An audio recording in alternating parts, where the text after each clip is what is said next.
Coming up in the Bahamas tonight, police evidence reveal how murder-accused John Adderley admitted to killing preschool teacher Denise Adderley.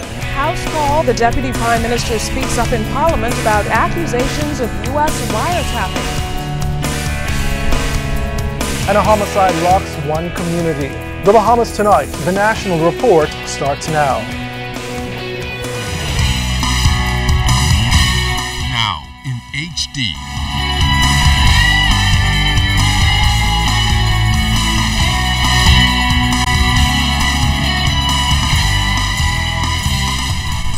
Network presents The Bahamas Tonight. This portion of the news brought to you by BTC Every Day.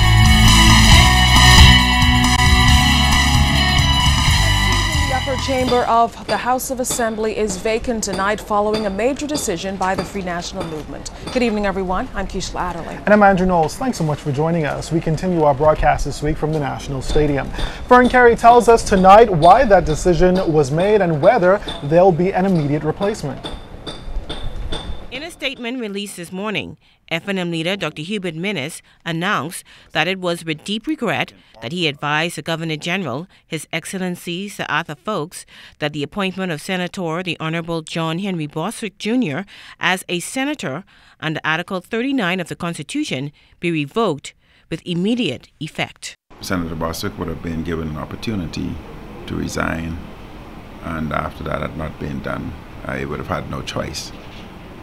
These are difficult decisions leaders must make, because to me, Senator Bostwick is like a son.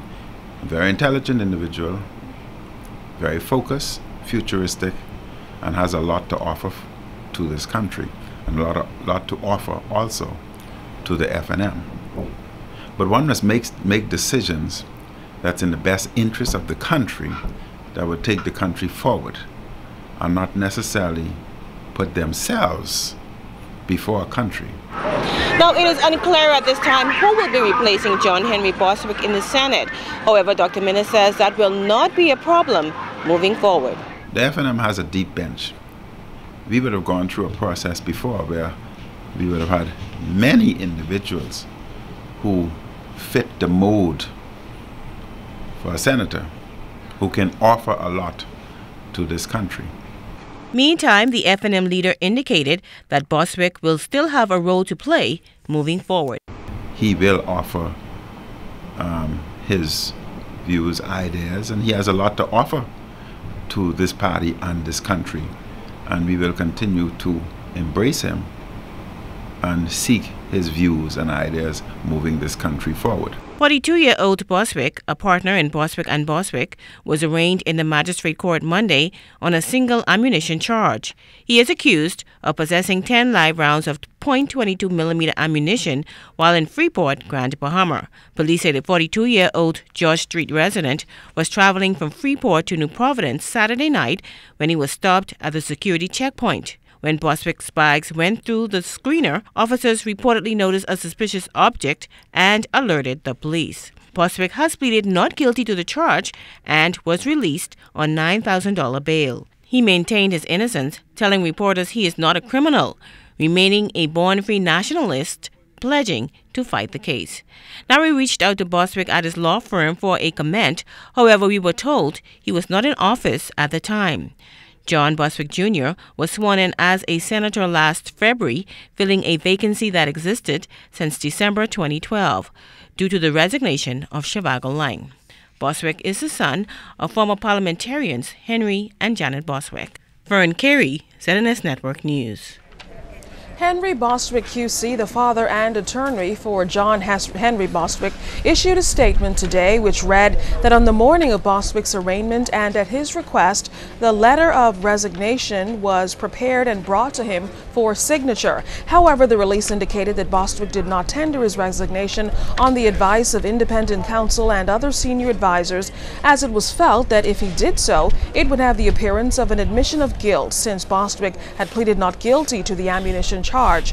The statement also noted that despite the legal decision Bostwick was advised to make, he respects the office of a parliamentarian and recognizes that the leaders of the FNM and the party must do what they have to do. Bostwick also thanked FNM leader Dr. Hubert Minnis for his appointment as senator, along with other well-wishers for their continued prayers and support. The release also indicated that Bostwick remains a, quote, born free national movement.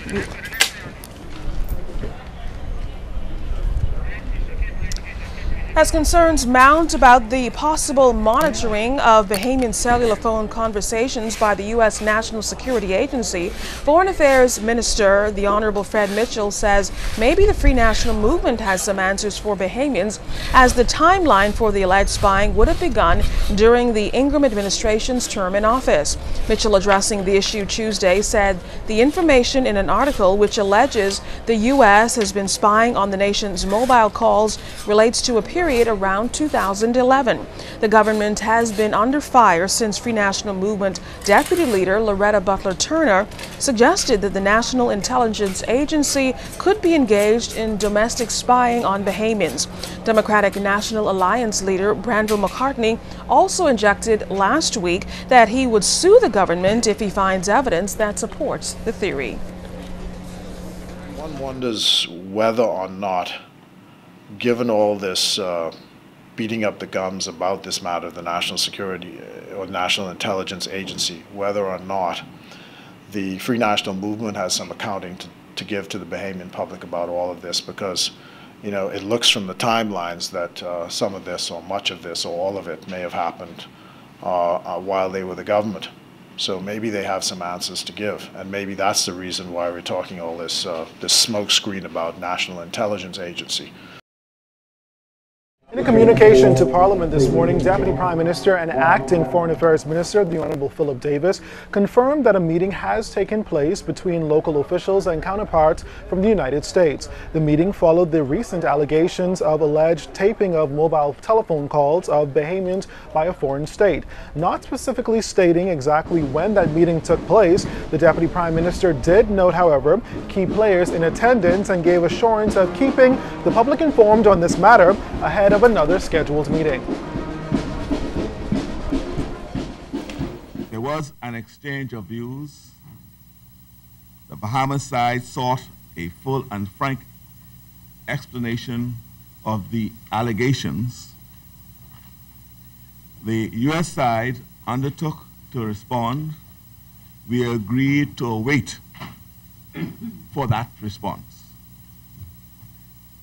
Mr. Speaker, in the meantime, we urge all Bahamians to remain calm about this matter, keeping our eyes on the fundamentals of the relationship between the two states and our longer-term interests.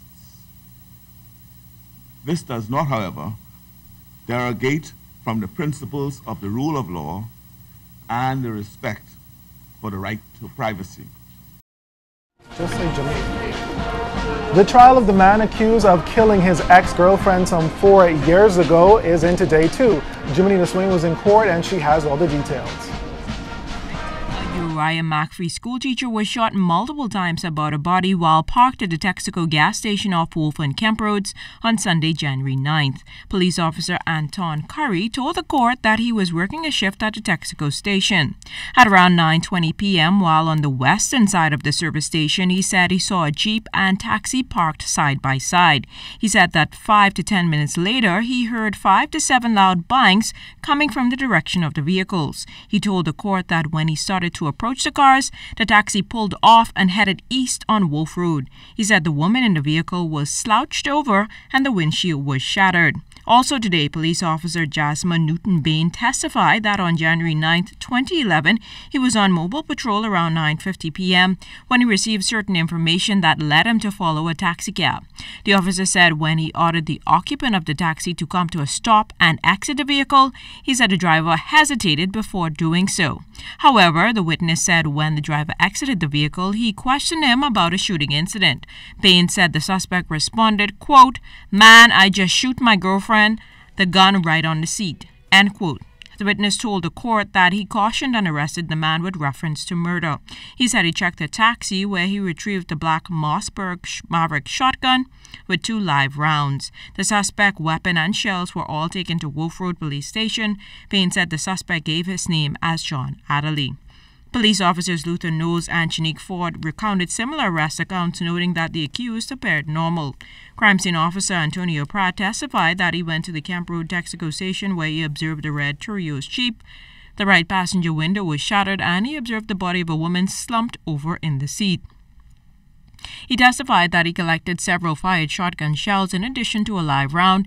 He also said he collected 2 swabs of suspected blood from the shotgun for analysis. The prosecution expected to call a number of witnesses in its bid to prove Adderley's guilt. Chimanita Swain, ZNS Network News. Well, still to come tonight, find out how day 1 of the NIB card registration is coming along. And then, what will be the new makeup for Team Bahamas at the World Relays? You're watching the Bahamas Tonight.